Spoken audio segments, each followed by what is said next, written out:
గుండెల్లో గాయమేమో చల్లంగా మానిపోయే మాయ చేసే ఆ మాయే ప్రేమాయే.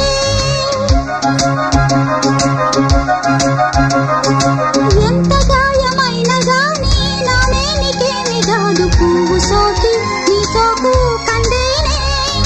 వెలికి రాని వెర్రి ప్రేమ కన్నీటి ధారలోన కరుగుతున్నది.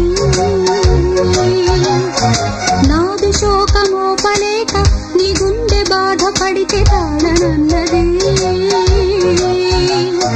మనుషులెరుగలేరు మామూలు ప్రేమ కాదు అగ్ని కంటే స్వచ్ఛమైనది. మమకారమే ఈ లాలి పాటగా రాసేది హృదయమా. ఉమాదేవిగా శివుని అర్ధభాగమైనాలోన నిలువుమా.